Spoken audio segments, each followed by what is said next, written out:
Good morning, good afternoon. Welcome everybody. Thanks for joining us today. Quick introduction. We're here to deliver an online IT camp about Windows Azure Infrastructure Services. So hopefully you're all in the right place. My name is Dan Stoltz. I'm an IT Pro Evangelist, Technology Evangelist for Microsoft. I've been with Microsoft for a little over 5 years. You can reach me via email at dstoltz@microsoft.com. Although the best way to reach me is probably via Twitter, and my handle is IT Pro Guru. Also, my blog, you'll definitely want to make a note of that, because throughout this presentation, I will refer many times to different articles that I have that will tie very well into the content that we're delivering today, and that is itproguru.com. I also have Brian Lewis with me today as a co-presenter. So Brian, can you introduce yourself? Yeah, thanks, Dan. Good morning, everyone. Thanks for joining us. As Dan mentioned, my name is Brian Lewis. I'm an IT Pro Evangelist, just like Dan, with Microsoft. And my Twitter handle is @BrianLewis_. There were way too many Brian Lewises to be the first one to get there, unfortunately. But you can reach me on Twitter that way. From an email perspective, it's blewis@microsoft.com. And my blog, which I hope you'll visit, is mythoughtsonit.com. And we're looking forward to having you with us today for the Azure event. Thank you. Awesome. Thanks, Brian. Let me start with just letting everybody know we do have a hashtag for the IT camp, for the Azure IT camp, and it's pound Azure IT camp. So if you have a Twitter account, log in, and we'd like to keep a conversation going on Twitter. By all means, please also introduce yourself via Twitter to both Brian and I. I actually want to start us off with a couple of questions. So as we get as we get into the IT camp, we're going to start off with an introduction to Windows Azure. But before I do that, I really want to kind of get a feel for you guys. So let me first throw up a poll question, because one of the requirements for Windows Azure is that you have a live ID. So I'm hoping that everybody has done their homework and has a live ID. Do we have a poll question on the live ID?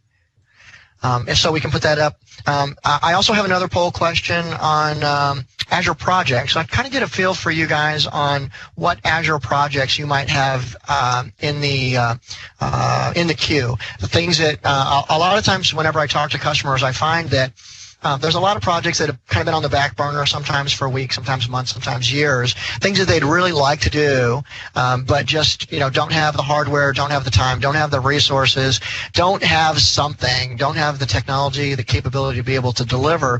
And Windows Azure really gives us an enormous opportunity to close the gap on a lot of those things.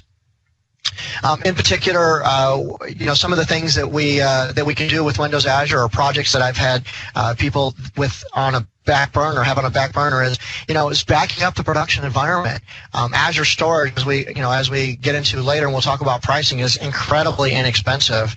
So being able to back up production environments via the cloud, moving even cold storage that's used, so live storage that's used, some cold storage or storage that's not used very often, moving that into Windows Azure is also a big play.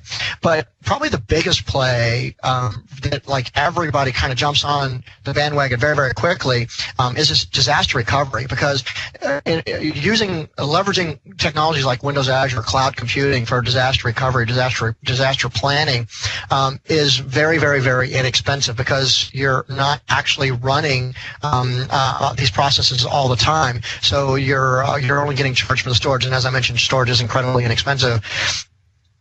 So from a disaster recovery standpoint, pretty much anybody that's doing disaster recovery jumps on it pretty quick, and even those that would like to do it but have just found it to be cost prohibitive for them to be able to do that. So that's another big key. And then obviously there's the web hosting, your websites, being able to scale your websites, to not have disaster deployments like they had with the healthcare website, etc. Being able to scale very, very quickly if you do have large demand, and just simply having infrastructure. If you need to go out and buy a server, don't. You can just put it up on Azure, and it's incredibly inexpensive, and very, very fast and very, very scalable. But but even beyond the websites, also server hosting. Now we offer the capability of doing things like RDP, so you can remote desktop right into Windows Azure servers, not only as administrator but also as user. So some really incredible things there. So let me get some polls going here, and you guys tell me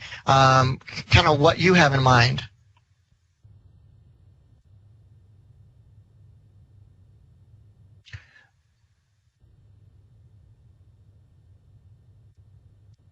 Julian, can you throw that poll up?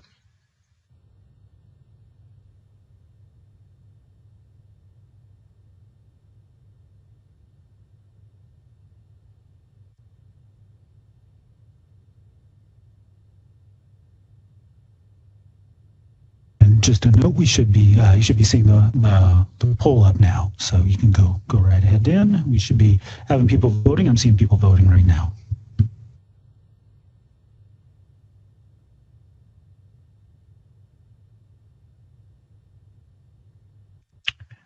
Okay, so the numbers are streaming in. Do you have a project on a back burner? Most of you are saying yes, you do. In fact, we're looking at about 60% right now that do versus 40% that don't.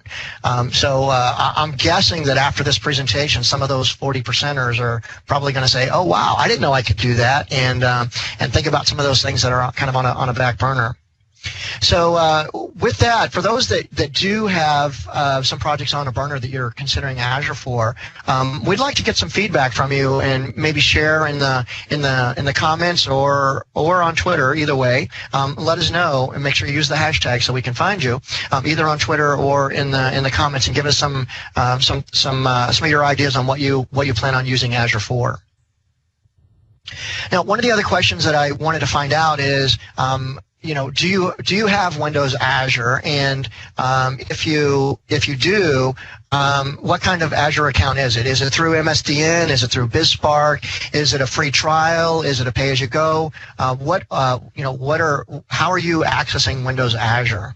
And in many cases, you might have multiple. I understand that. Whichever one you are using now or using the most, you can let us know that one.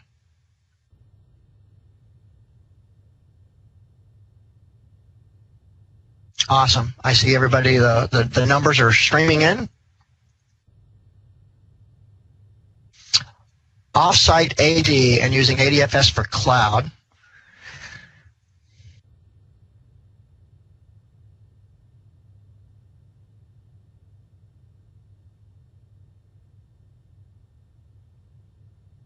Okay, excellent. There are most of you have an account already. I see there's some BizSpark. If you guys are not familiar with BizSpark, I strongly encourage you to take a look at it. You can go to my blog and just search on BizSpark to find out about that program. It actually gives you 3 years of free MSDN and free Azure. So again, my blog, itproguru.com. Definitely want to check out that program if you're not aware of it. So I guess the next thing that we want to do is we want to kind of jump into to Windows Azure and take a look. Let's take a look around at what Windows Azure can provide for us. Now, in this part of the presentation, we're actually going to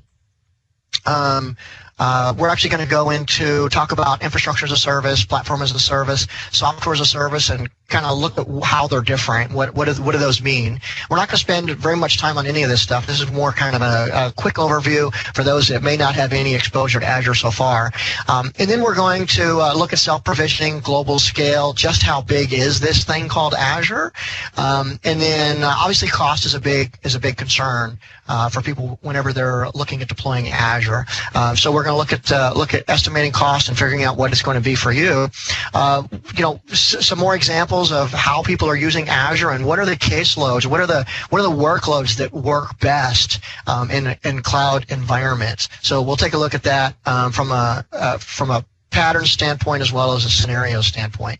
And then we have lots more coming after that. We do get very hands-on throughout the course of this, and I'm really looking forward to you guys getting started with your Windows Azure. So the first thing that I want to do is I want to just kind of look at the entirety of the platform. And Microsoft is a breadth company. They're a company that really wants to provide you a complete solution. They're not a niche. They're not in the market of just doing one thing. They want to be a full service shop for you. And as you look at what they're able to bring, you'll see that they're the only company that can really go across all platforms, whether it be the Windows client, the desktop, the remote, the laptop, the phone, Windows embedded, Xbox, with giving you identity and access management, bring your own device, collaboration, development, and this is done with a number of different components and products built in to the platform: Active Directory, System Center, Windows Intune, Office 365, Visual Studio for those that are doing development in-house or that are developers. Lots of good stuff there. What we're going to be focusing on here is the Windows Azure side of things as we go through the course of the morning, the afternoon. So first, what are these silly looking acronyms, IaaS, PaaS, and SaaS? Well, they're the different cloud computing models. IaaS simply stands for infrastructure as a service. And think of that infrastructure service as a host, a server in the sky, a server in the cloud, and it's for hosting existing applications, in any applications. And this is an oversimplification, but you'll see a little bit more about this as we go through the course of the presentations today. And then platform as a service is more of a development for developers or for developing applications. So these are new custom applications that you or your organization creates for leveraging cloud services. And then software as a service is really consuming cloud services. So it's packaged applications such as Office 365, Windows Intune, etc. There's tons of them out there where you're utilizing the cloud service, and it's just a service being provided to you by online services. Now, in the traditional computing model, on-premise, you provision and manage everything from the storage, the networking, the compute, the virtual machine, operating system, runtime applications, data, access, the whole thing. You manage everything. Now, you manage everything also means you control everything. As we move into cloud services, some of that is abstracted, and because it's abstracted, you no longer have to manage that. In infrastructure as a service, the things that are abstracted are the storage, the networking, and the compute. They're managed by a vendor. So basically, that burden is taken away from you and is presented to your cloud provider, and that's all done by Microsoft. That is what Windows Azure provides. And you provision the cloud services, but everything that happens under the covers is done for you. So you have a web interface to go in and spin up these different services or different models that you need in different scenarios, whatever your scenarios might be. And you provision your provider provisions the physical storage. You tell them what you want to have provisioned, and they give it to you. You provision and manage everything above that. So the virtual machine is an example. And of course, everything that you provision and manage also means management. Part of management is patching. So in the case of infrastructure as a service, you have a virtual machine in the sky. You own the operating system. You own the machine. You don't own any of the hardware. So all the hardware is managed for you. You don't have to worry about hardware outages. That's all controlled. That's all managed for you. When we look at platform as a service, what we're really doing is your vendor, Microsoft, is providing more services and making more services available to you. So as an example, they're supplying you with the virtual machines. They're supplying you with the operating systems and the run times, which means you don't have to worry about patching any of that stuff. See, in infrastructure as a service, you have to patch the operating system because you own it, you control it, you manage it. In platform as a service, one more layer of abstraction is given to you so that you just simply run your applications, you install your applications, you patch your applications, and all of the infrastructure that your applications run on is managed for you. And then when we get to but the part that you manage is simply applications in the data and access. Software as a service, it takes it one layer further up the stack of what is being provided for you. So even the applications are not applications that you've written, but applications that are being provided, like Office 365. So you just manage the data and the access. So you decide who is able to log into that particular service, as an example. That's software as a service. All right, so what we're going to focus on today, pretty much the rest of the day, is we're going to drill down into infrastructure as a service, so that infrastructure service, IaaS. What I do want to point out, though, before I move on to that, is from an infrastructure as a service standpoint and a platform as a service, they really are better together. They're not two isolated silos that happen to be part of an Azure infrastructure. They're brother and sister, or brother and brother, sister and sister. They're two pieces of the same family that offer different capabilities for different scenarios. And most companies, whenever they are leveraging Azure services, they do use them together, specifically the infrastructure as a service and the platform as a service, because as you'll see later when we talk about authentication and running applications in your own applications and stuff, I'll tell you, we're not going to be able to scratch the surface on the capabilities that you have with platform as a service and infrastructure as a service working together. But there's just a ton of stuff that you can do when you and increase in your capabilities whenever you're able to leverage those different components together. So one of the things that we're going to be doing today, or the key thing that we're going to be doing today, is we're going to be doing self-service provisioning of a virtual machine. And Brian's going to get to that in just a few minutes. But before we go there, I kind of want to give you a quick overview of the Windows Azure infrastructure. So let me start with, if you don't already have a Windows Azure account, I would encourage you to write this URL down, the aka.ms/az-easy. That gives you step-by-step instructions on how to provision your Azure account. I know there's about 35 to 40% of you guys haven't set up your free account yet. So for step-by-step instructions, go to ak.ms/az-easy to do that. And I'm going to just switch over and give you my my desktop for a moment. And bear with me just for a second.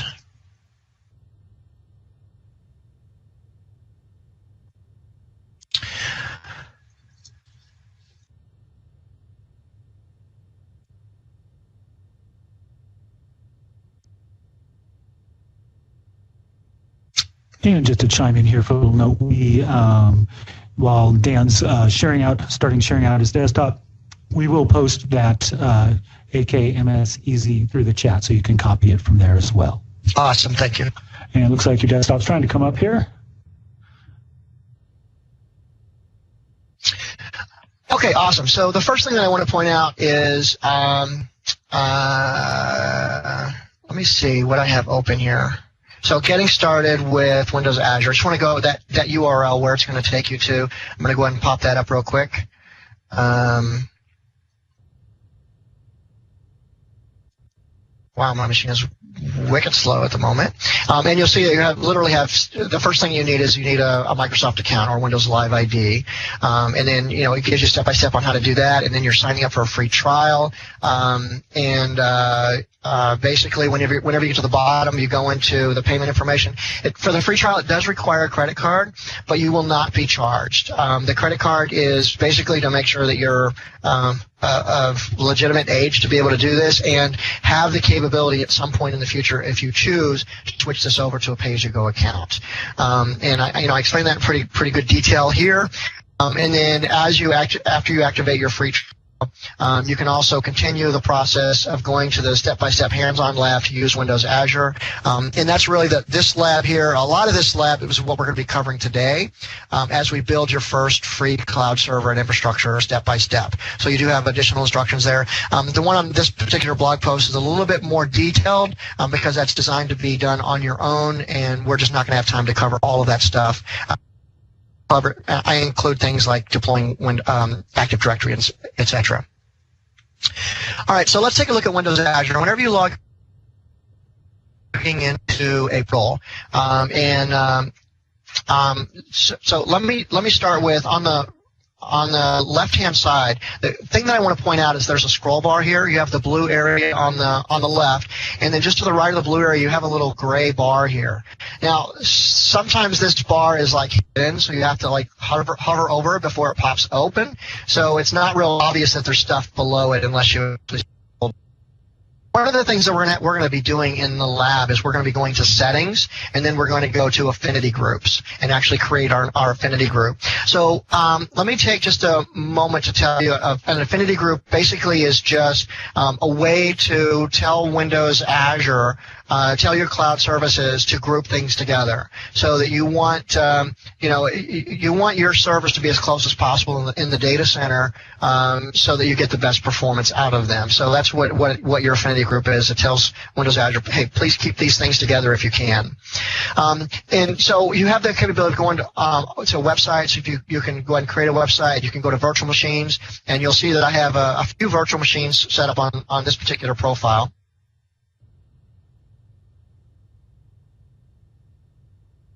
Just waiting for a refresh on this. You'll see that I have an AD. My camp AD is my Active Directory controller. My RD is my remote desktop, and then I've got a redundant remote desktop so that I can have more users logged in at one time, and I have incredible scalability by putting multiple machines on Windows Azure. And then, of course, you're not limited. You can go to different flavors of Linux, and we'll talk a little bit more about that later. And in this case, I have also a camp AB. Now, for me, that is Azure Backup. AB stands for Azure Backup. So I actually have a server in my Azure account that I use for backup to kind of demonstrate that, and that's what that's for. But we'll talk a bit more about. Well, actually, let me just do that here. I can talk just very briefly about Windows Azure Backup. Windows Azure Backup gives you the capability of taking an existing on-prem server and backing it up to Windows Azure. So in a case where you have a file server, you can literally back up that file server to Windows Azure, and then whenever you do a restore, you can restore individual files, or you can restore the entire server. So it's very granular, and it's integrated within the Windows Server Backup on Windows Server 2012. So there's some really, really cool stuff there, and it's not like you have to learn new interfaces or anything like that, because it's all built into Windows Server. Yes, the Windows Server that you're running on your premises. You got mobile services, cloud services, SQL databases, storage, media services, tons of other stuff. Recovery services, that's your for backup and failover of your Hyper-V systems, and Active Directory, different add-ons, lots of different integration. So a couple things that I want to show you is whenever you want to remote control to a machine, you can click on the machine. If you click on the machine name, it's going to drill down, and I'll show you that in a minute. So in this case, I'm just going to click on the status, and then I'll have on the bottom here connect. Now, what's actually going to happen whenever you connect, you'll see this whenever you do it in the lab, but whenever you click on it, it's going to pop up a screen to allow you to open an RDP file. And whenever you open the RDP file, you're actually going to be remote controlling into that server. So I'm going to connect. It's going to bring up my security box so that I can authenticate with that server. I log in, and notice what I'm logging into. I'm logging into campad.cloudapp.net. Now, you can have your own URL for this, right? And I expect most people will.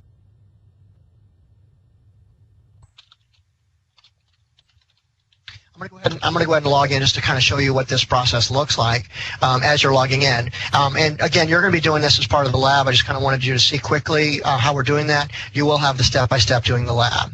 So you get the authentication box, you get the security box, and then it's going to open up and launch an RDP session. Notice the port 62.8.12. That's going to change for each different machine. And now I'm logged into the desktop. I can use this machine just like I can remote control and use any other machine. And you'll see a lot of the services that I have running. I have AD, I have DNS, I have file and storage services. So it's very, very, very easy to be able to use these technologies. Okay. So let me switch back over to Yep, let me switch back over to my other system. I'm just going to minimize the server for now, and we'll get back into the PowerPoint real quick.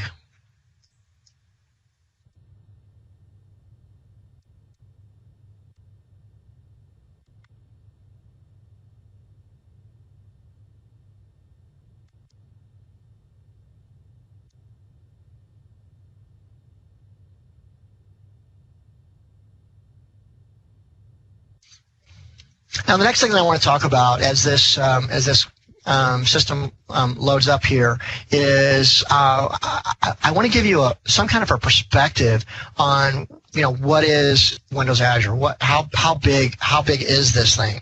So as we look at the map, one of the things that you'll see is that it is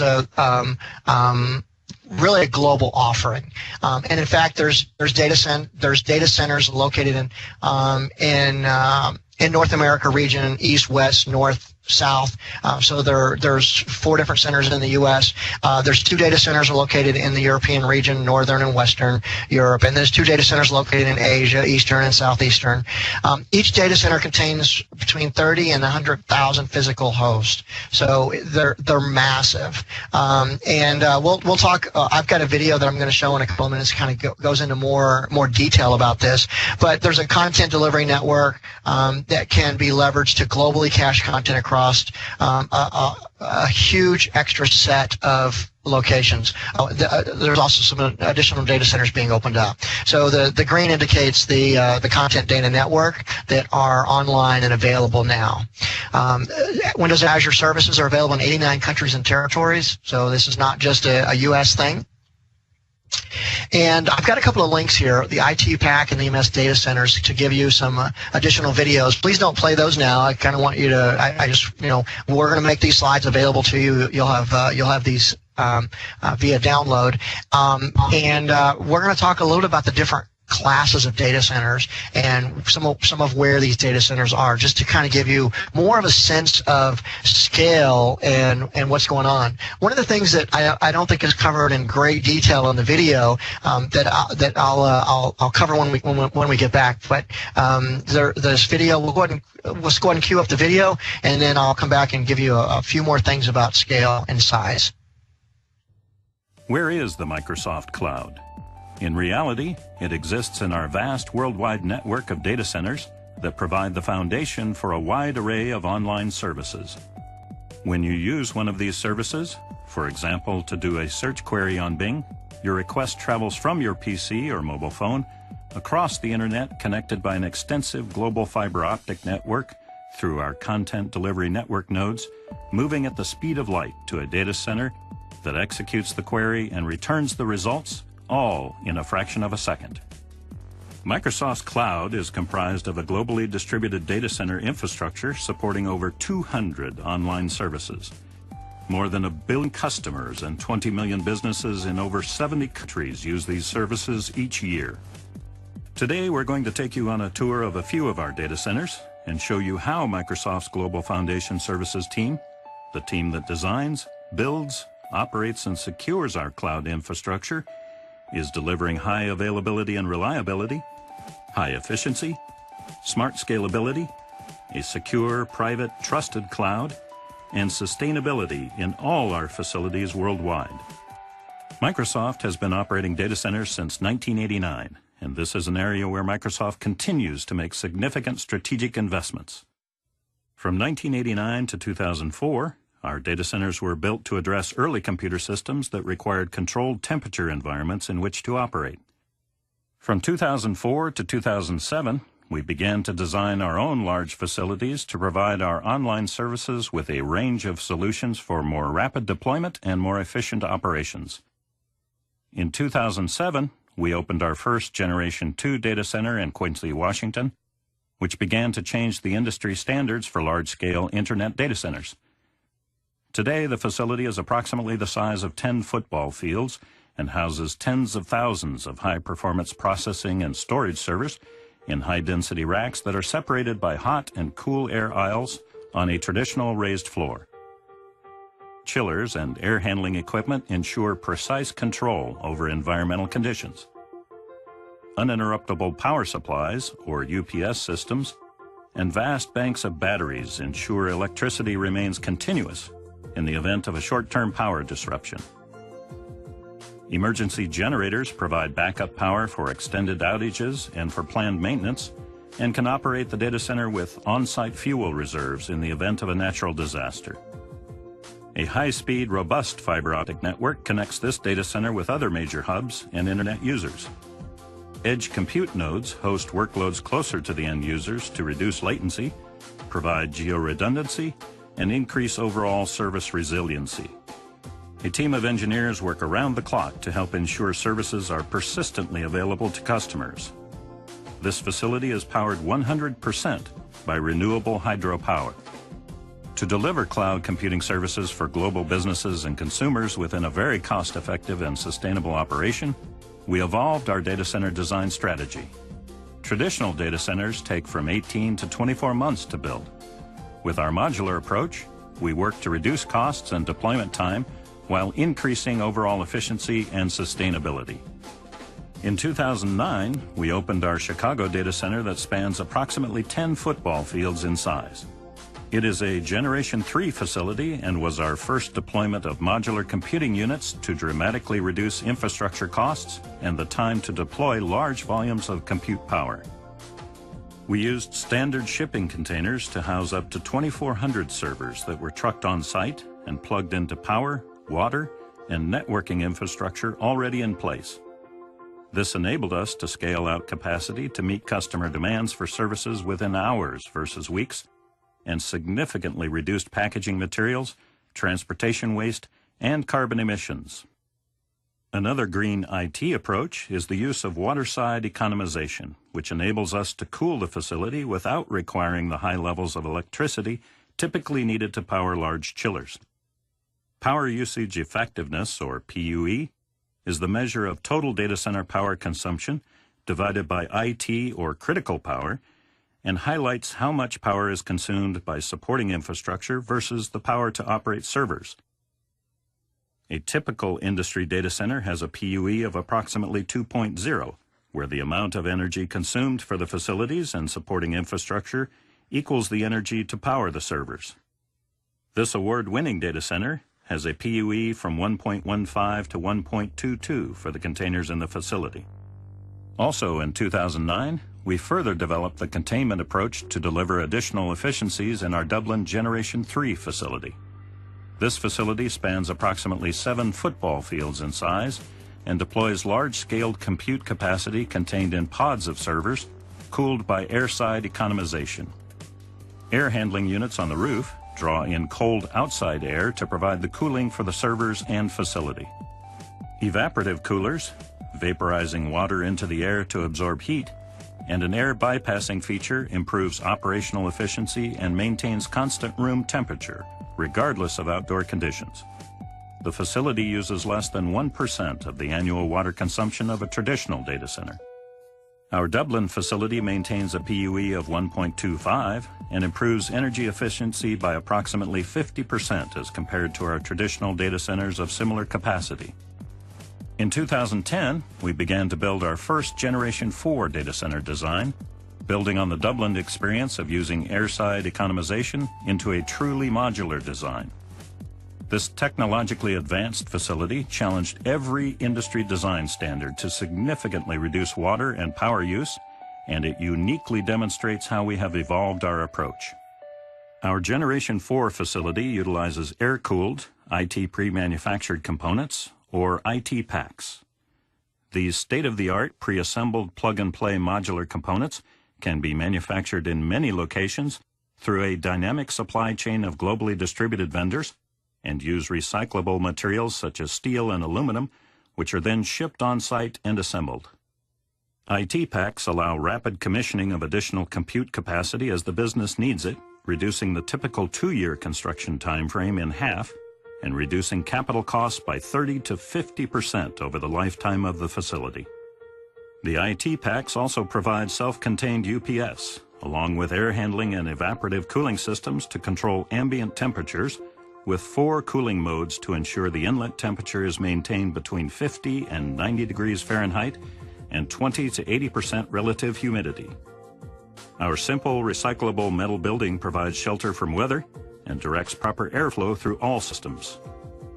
This approach enables us to deliver PUEs of 1.15 to 1.2 across the facility, and energy is provided from 100% renewable hydropower. Operational excellence and services reliability comprise our highest priorities. Microsoft ensures high availability through advanced monitoring and incident response, service support, and backup failover capability managed through our geographically distributed Microsoft Operations Centers, operating 24/7/365. We also deploy one of the largest implementations of Microsoft System Center in the world, and we use our own data center repository called Scry to record power consumption and allow precise cost allocation to our internal business groups. In addition, our network is one of the largest in the world, with a fiber optic and content distribution network backbone connecting our data centers and edge nodes to ensure high performance and reliability. A large geographically distributed footprint of data centers enables us to be close to customers to reduce network latency and allow for geo-redundant backup and failover. Security at our data centers employs outer and inner perimeters with increasing security at each level, utilizing a combination of technology and traditional physical measures. Technical elements include two-factor access control, badge readers, extensive camera monitoring, and integrated alarm systems. Traditional measures can include perimeter fencing, security officers, and locked server racks. Data secured in Microsoft's data centers is classified based on its value and protected accordingly. For example, hard drives with highly sensitive information are routinely destroyed when they are decommissioned. We also limit access to our facilities and servers to only those individuals who have valid business needs. In addition to maintaining best-in-class operations processes, we routinely bring in third parties to verify our capabilities, resulting in ISO and PCI certifications, SAS 70 Type 2 attestations, and FISMA certification and accreditation. Microsoft's award-winning cloud infrastructure powers the cloud services our customers and partners use every day. So the next time you search on Bing, expand your customer services with Windows Azure, communicate with employees via Office 365, email your family on Hotmail, or challenge your friends across the world on Xbox Live, you too are tapping into the power of the Microsoft Cloud.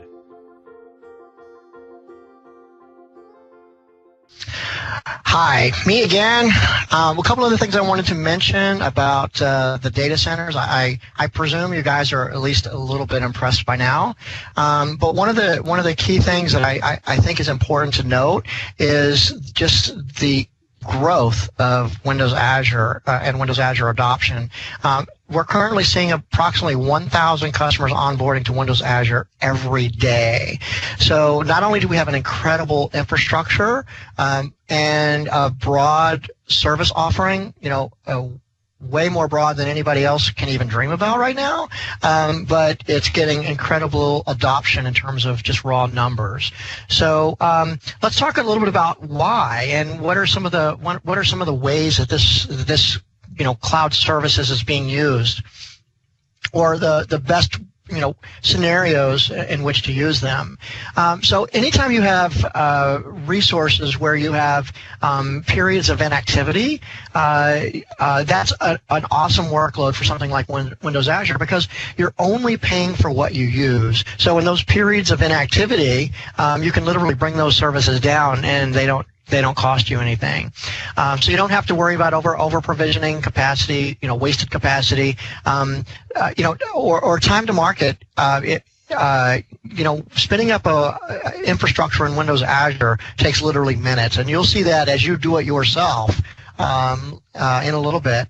Literally, I remember back months ago, years ago even, to provision a new server was to, submit a rec, get it approved, go through, 2 weeks of getting it approved, another month to 6 weeks for getting it delivered, and then a couple of more weeks to get it racked and stacked, and maybe in that same time I can get an operating system on it, maybe not. But as a business unit, it would take me many months to get a new server. And virtualization kind of changed that, where we could do that a lot faster. What was months, with virtualization, we were able to often get down to weeks.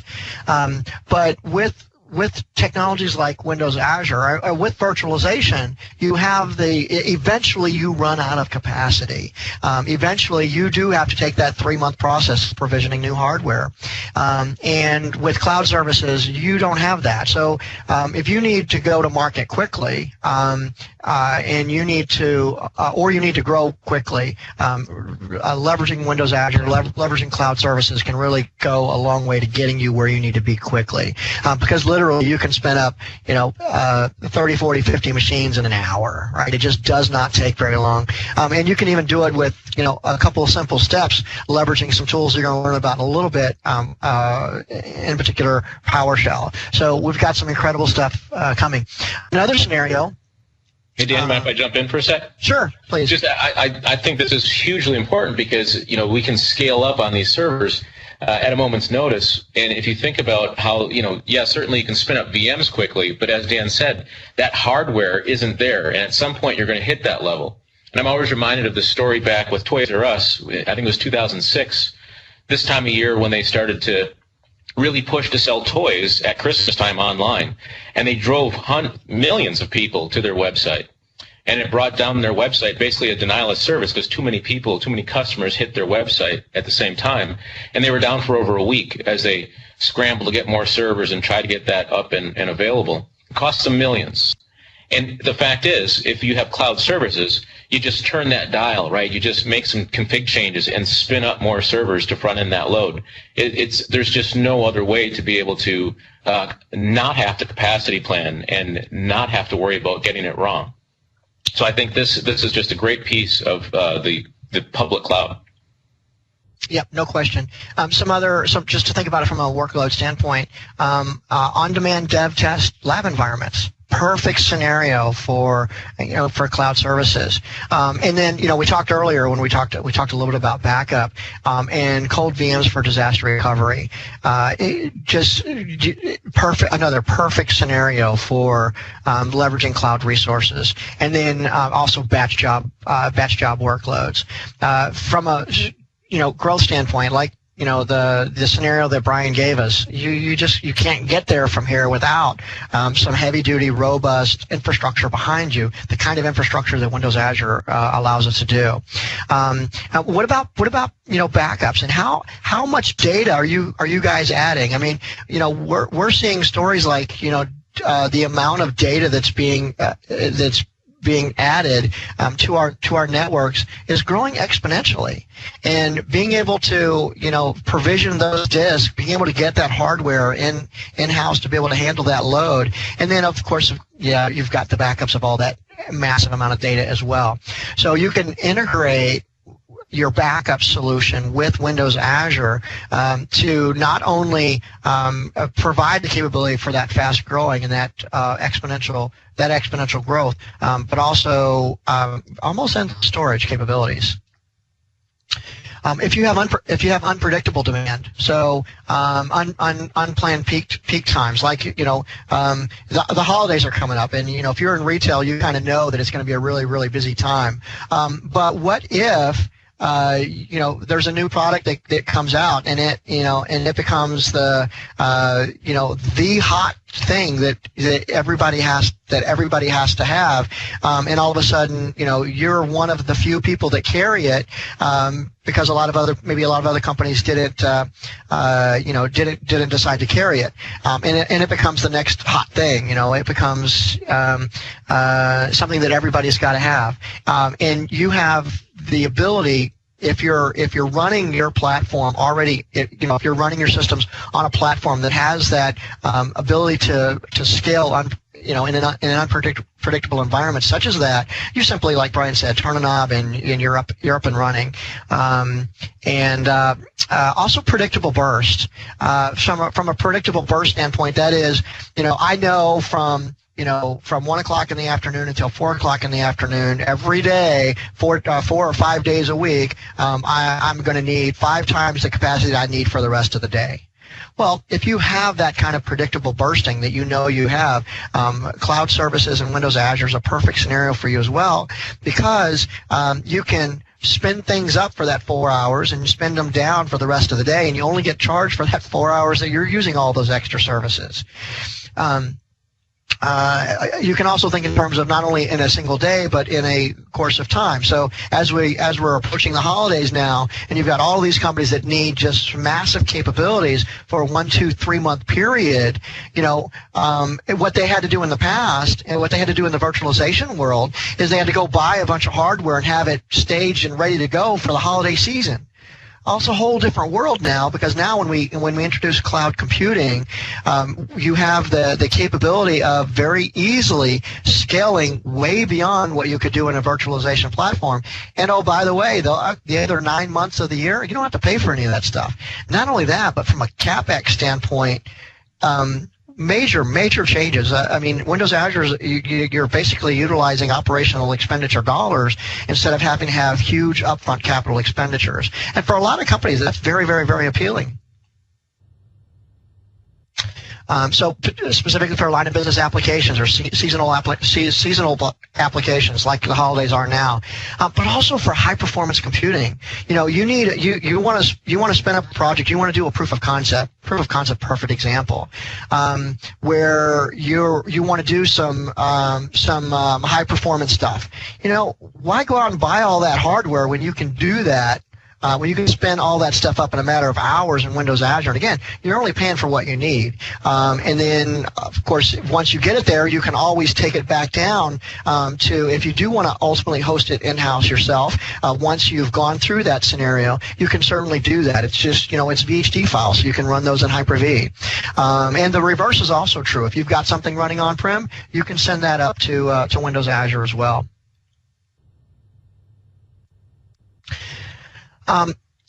Let's talk about performance, and specifically performance price performance index.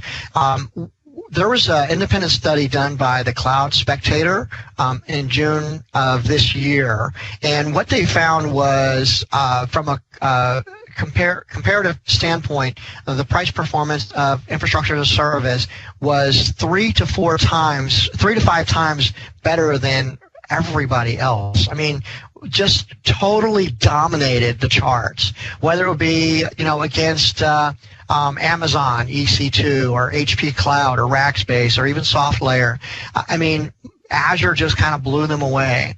This is not a point in time where we knew what was going on. This was over, over an entire week where there was constant evaluations of these systems and doing comparatively. So from a price and performance standpoint, Azure just can't be beat. So let's take a look at what it actually cost. What does Windows Azure cost? And I'm going to go through this fairly quickly. And there's a calculator at windowsazure.com, and then you can click on the calculator there. So I'm going to switch over and kind of show you around very quickly on this.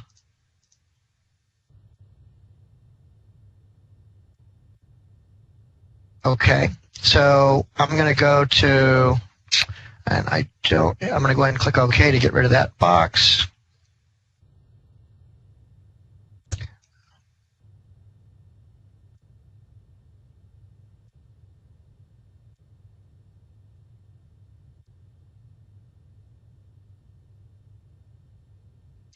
So from the Windows Azure screen, if you drop the menu down, there's a menu right here. If you're logged into the portal, there's a hide menu or unhide menu. Then you can click on pricing to get to the calculator if you don't want to go directly to the URL. First thing I'll point out is the websites are free. For the first 10 websites, it's free. There are a couple of limitations in terms of for the free sites, in terms of the amount of connections you can have to it, the amount of storage, etc. But absolutely free. Another thing that's free that I want to point out is we talked about backup earlier, and I don't actually have it part of the presentation, but backing up to Windows Azure for the first I think it's the first 5 gigabytes is free. So you can back up a machine if it's less than 5 gigabytes. You can do it absolutely free. You don't have to back up the whole machine. You can do just the data if you want to do that. So, but beyond that, the costs are very reasonable. I'm going to go. There you can do a price calculation for websites or virtual machines. I'm going to just click on virtual machines for now. Actually, I'm going to go ahead and go to full calculator to kind of show you everything. So from here, you can see the websites.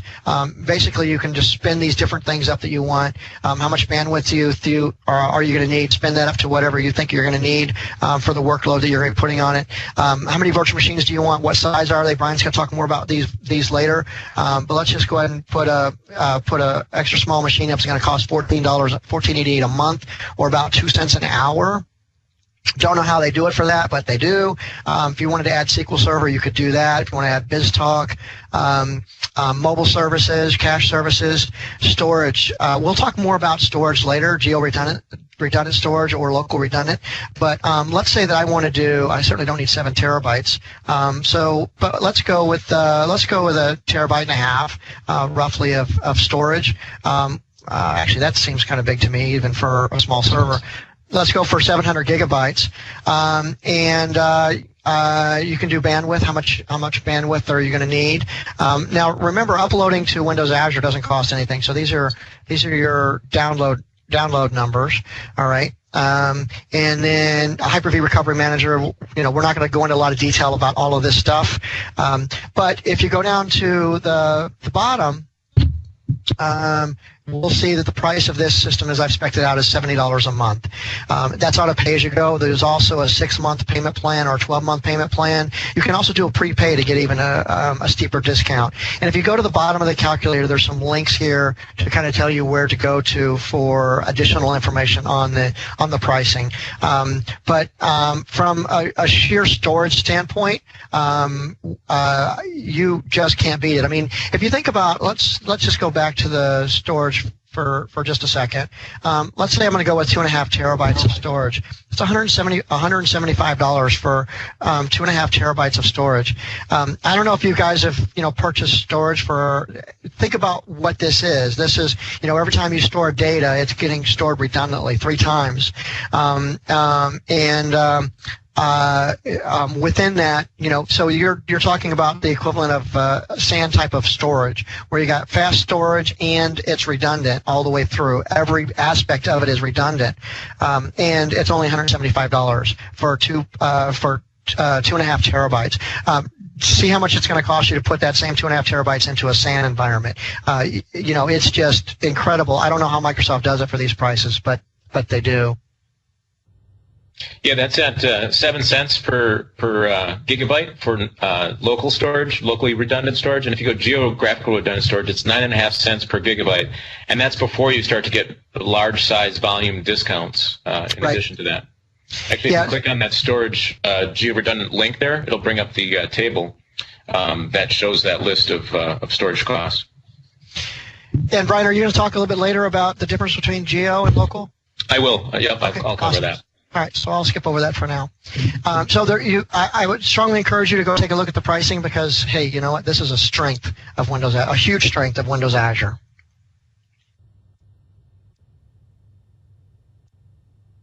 One of the things I always look at when I look at storage is what is it? How long does a disk last? And granted, it was a Wikipedia article, but after I lost some of my home server disk, I went and looked, and it's 7 years is the planned lifespan of a disk on average. So I thought, well, that's okay. I had it backed up to recordable CD, and the average lifespan of that is 4 years. And I realized, well, my family photos and all those things, I came close to losing them. And so now I actually have them backed up locally at my house to my server, and that backs it up to Azure storage, really inexpensively. Awesome. And those disks are constantly getting, they're constantly making sure that hardware is good because it's redundant in terms of RAID, but it's also redundant in terms of servers themselves. So you're just not going to have to worry about losing storage like we do at home and in the office. So just a quick recap. We talked about Windows Azure. In fact, all of the different cloud aspects of Windows Azure: infrastructure as a service, platform as a service, and software as a service. Self-service provisioning, where you go out and you create via a self-service portal the websites, the virtual machines, the stuff that you want to do. We talked about massive global scale, right? And the data centers, the size of the data centers, and how you can leverage the massive investment that Microsoft has made in their data centers around the world. We showed you how to go in and estimate costs for what you might want to be putting into the cloud, and we talked about cloud patterns and common scenarios. How and why you might want to use Windows Azure. So the next thing that we're going to do is we're going to jump into Windows Azure Storage and Virtual Networks. Actually, we don't have that right. We're going to do the other one right. We're going to do the Windows Azure Virtual. Right. We're going to look at virtuals first. And, so let me go ahead. And hopefully address one of the customer's concerns. Steve had mentioned that this is a really long commercial. And really, Steve, what we're trying to do is give the base understanding of the data centers and how these things work. And I know we gave pricing there, but we won't be going through the pricing calculator again. So we don't, as you might normally in a sales presentation, get the pricing at the end. We'll continually get more and more technical as we go. So we'll start in the virtual machines now and give you an idea of what we can do with the infrastructure as a service piece. Then we're going to move on into building the network and the storage that you really are going to do in the lab before you build a virtual machine. But I wanted to show you the virtual machines first. And then when we actually do the lab, it's going to be hands-on. You're going to build up a network, and you're going to build up the environment, a virtual machine, download a VHD or bringing that up into the Azure environment, place it into Azure, and then make it as an image. So we'll be getting much more technical as we progress throughout this event.